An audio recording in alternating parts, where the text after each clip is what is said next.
by Coach Chris Sullens, head coach of the Warren County Pioneer men's team. Coach, I know had to be a little disappointed last night because going and thinking you got a chance at being 500 in the district this year. It just wasn't to be, as Warren County just was off their game, seems like. That's a good way to describe it, Jay. We maybe have described it in some different terms. We just really struggled last night. I think that as far as our basketball team and as a basketball coach, maybe we didn't understand the importance of coming out and playing our style or our brand of basketball. It seemed like we had the light switch problem. We turned the light switch on for about 30 to 45 seconds, and we went through the motions a little bit. Didn't play with a lot of energy last night. Give a lot of credit to Stone Memorial. I thought they attacked us a little bit, but I'll tell anybody, if you tell me that K-Ron Calvert and Trevor Gaines and Isaiah Grayson combined for about 8 points, I'll tell you it's going to be a rough night. And we just really struggled. Putting the ball in the hole inside the paint. Well, again, we've talked about when the big guys can't get the job done, then we're in trouble. And K-Ron was held scoreless. He was just having a frustrated night last night. K-Ron was very frustrated. Trevor, it's a young man that shoots 70% from the field.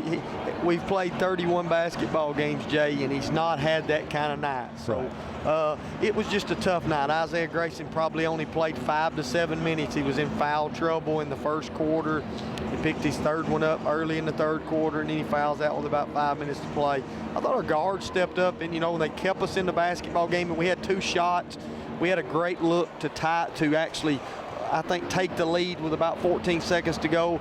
And then we had another good shot, I believe, to actually tie the basketball game. But that's the type of basketball game we talked about, Jay. We didn't need to let them hang around, especially at home. And it just seemed that we just didn't do a good job of understanding the intensity we need to play with. I'm glad we're back on the floor today because we want to get that taste out of our mouth. We didn't want to have to kind of simmer on that until next week going into the district tournament. Well, Chance Hobbs, you mentioned the guards. Chance Hobbs, he was kind of a bright spot. I think he ended up with 14 points, maybe 16. And he was the one, I guess, you wanted to take the last shot to try to tie it, put it into overtime. Unfortunately, that didn't hit, but he was key in that game last night. We drew it up last night. We had Chance coming off the right side and had Holden Baker coming off the left side. I think Chance got a pretty decent look. It kind of rimmed out. I think we probably went a little bit too quick. It's kids sometimes, players sometimes struggle with understanding how much 10 seconds actually is. There was enough time in the basketball game maybe to make a skip for maybe an uncontested shot. But that being said, we got a good look at it. But it really didn't have anything to do with the last 2 possessions. It was probably the first 31 minutes and 30 seconds of that basketball game that kind of sealed our fate, so to speak.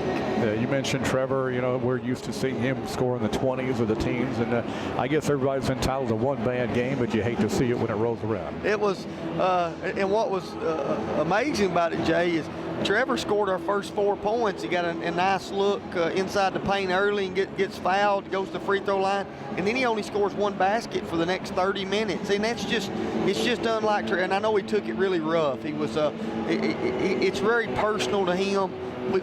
He's just not had that type basketball game. And that being said, if you tell me the guy's going to have 1 bad basketball game every 31 games, I guess I'll take that. Yeah. So, we're just glad that's not the first round of the district tournament, and we fully expect those young men to rebound. Yeah. Well, do you worry today about fatigue? We saw a little bit in the girls. They were a little late, a little slow getting out of the gate tonight, as was Coffee County. I don't know if they played last night or not, but and that's understandable. Less than 24 hours ago, you were out here doing the same thing. I think that the fatigue could have been a problem if we hadn't played the way we did last night. I think we'll do a good job in the locker room to make sure our young men understand that we need to get off to a good start. So we're going to lay it all on the line, understanding we got 4 to 5 days before we play in the district tournament. I think with it being senior night or senior day, so to speak, I think our guys will be ready to go. All right, let's talk about these seniors a little bit because they've meant a lot to this program. Oh, they have. Holden Baker and Jack Davis has been, like I say, Holden's came through the county program. Jack was a middle school kid. I'm the first coach that they've had that they've had the same voice for 2 years. They went through a lot of change. They've really worked hard to change the image of Warren County basketball. And I believe they've done that in more ways than just on the floor, how they conducted themselves off the floor, the young men that they are. They've done everything we asked as far as being a Warren County basketball player. Trevor Gaines and Lorenzo Wilson are 2 young men that came in this year. Both have brought a dynamic part to this basketball team. Lorenzo Wilson is as quick as a cat. He's probably as quick as any basketball player I've ever coached. And Trevor Gaines, minus a bad game last night, Jay, he's a young man that people are always going to remember here because he was just so consistently fundamental at doing the good things for us. He's a great teammate, and it's going to be tough to see those 4 young men go. That's part of it, and I know that I respect all 4 of them immensely. All right.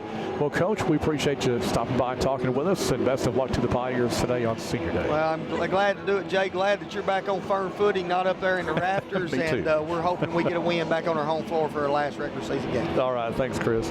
That's Chris Sullens, head coach of the Warren County Pioneer men's team. Back in a moment. You're listening to Pioneer Basketball. Programming on WCS-TV Channel 180 is made possible in part through donations from your McMinnville State Farm agents, Lee Holland, Norm Barnes, Neil Helton, and Bill Zeckman.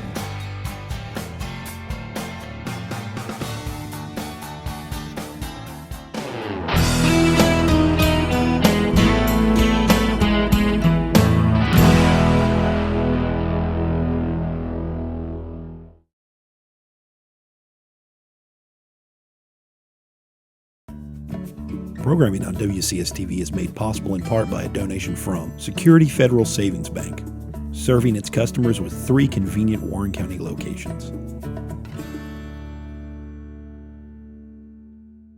Zip, and the Warren County Pioneers lead Coffee County by a score of 32-19. I'm joined at halftime by Warren County Lady Pioneer head coach Shea Panter. And Coach, congratulations on a big Senior Day win over Coffee County, 55-37. I know last night had to be a disappointment, but they came back nicely. A little slow getting out of the gate. I could maybe some fatigue from last night, but second quarter they came back with an 18-2 run and really took control. Yeah, I don't know if it's because we were playing afternoon or, like you said, we played late last night and then had to come back again today. I thought we were a little flat on offense. For a while, I wasn't sure either team were going to score for a while. But second quarter, we finally found a flow and were able to build up our lead enough where that dull third quarter kind of didn't slow us down so much. Well, Marley Smith, a senior, had a good night with 17 points. And it's good to see a senior coming out and doing so well on her last game here on this gymnasium floor. Yeah, that's 2-3 games in a row. Marley's been playing good, so that looks promising for us going into the district tournament. She was able to finish tonight, connected on a couple and ones, I think, and was a presence inside that none of their posts could really match up against. And Allison with 11 points, also double figures. Sadie coming out with 7. So a lot of people got in on the scoring today. They did. I was wanting to see Allison shoot more. I thought she looked a little more comfortable on offense today than she did last night. And, Sadie, whenever she scores, it's always an extra bonus. She's definitely one of our better scorers. But tonight she kind of seemed to play more of the role as point guard and looking to feed the offense and get it going instead of looking for her shot so much. Yeah, I think at one point we had a 20-point lead in the second half, and then they came back, cut it to about 9. Were you worried that we weren't going to, like last night, we weren't going to get the job done? If that hadn't happened last night, I might not have been so nervous, but after last night, we weren't willing to take a chance. So we adjusted our lineup and never let them get back on top. No, Abby Morgan for number 33 for the Red Reds, she really came to life in the second half, and she was almost unstoppable. She ended up with 13 points for the night. Her and the Smithson girl also kind of heated up in the second half. They're really good. One's a sophomore, one's a freshman, something like that. They play well together. They attack hard, and if someone picks off one or the other, they're going to pass it out, knock that down. I like both of those guards. It's a good future to build for Coffee County. Well, now we wait to see exactly who we're going to play. If the tournament was today, we would draw Cookville, I guess, but they've still got a couple of games to go. They do. They got to play Ray tomorrow and Stone on Monday.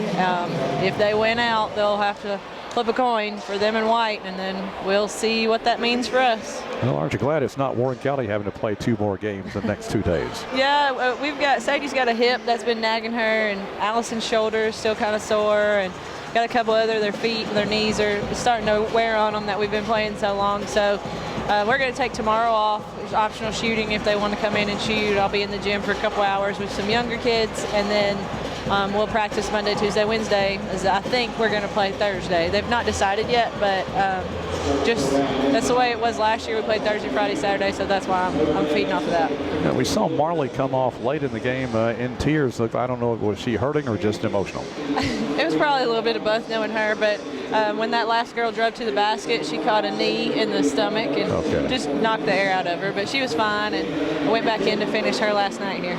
Okay, well, I know it was big for the seniors tonight. It's good to enjoy the ceremonies. That was great. The assistant said, was I going to sub them out at the end and then let them get a standing ovation, but I thought let them finish. I don't know. Is that a tradition here? Well, I don't know. I guess it would be up to the coach, to the individual coach. But either way, they got to take a bow out here for senior night, and so that's fantastic. So again, the tournament starts, we think, probably Thursday at Cookville High School, and they really do a great job hosting the tournament. They do. They have a nice facility. It's big. They really take care of details when it comes to welcome packets and the locker room assignments and everything like that. You can tell they've done that a while, and they do that 2A. Don't they do the 2A regional or sub-state? I think so, yeah. Yeah, so the only thing is going to play there. We were talking, I don't know if I said this last night or not, but Stone's coach said, the boys coach said a couple years ago when they played at Cookville for the district tournament, he practiced in his gym with the lights down a little lower and tried to adjust to the atmosphere that you're going to play in, because it is different the way that gym's set up. And I guess the biggest adjustment is depth perception, the way they have the freestanding backboards and rims, and so that can kind of throw a person off. Yeah, you got to get used to that, and that's just, other than Cookville, everybody else has got to do the same thing. So they're showing some footage here on television as we're televised tonight, and thankfully they got the camera off me, but showing some of the highlights for the Lady Pioneers tonight as they won over Coffee County. There was the hit Marley took, yeah. Yeah, well, that's not a highlight, but it's up there anyway. Well, Coach, we thank you so much for taking time with us. Congratulations to all the seniors on the team, and it's not over yet. It's up to the girls how many more games they want to play. That's right. The second part of the season's over, so now we go to the third part. We like to think first part, first round, second part, second round, playing everybody. Third part is the district. So, we've not found many wins this year. I think tonight was our 10th win, but we've made new mistakes, and we've played in spurts in the way that I think that we should play. So if we can put it all together when we come to play on Thursday, I would look to see us just keep extending our game. You play to survive another day at this point on. All right, well, congratulations on the win on senior day, and best of luck during the tournament. Thanks, Jay. Thanks, Shea. Appreciate it. That is Shea Panter, head coach of the Warren County Lady Pioneer basketball team. Winners tonight over the Lady Raiders, 55-37.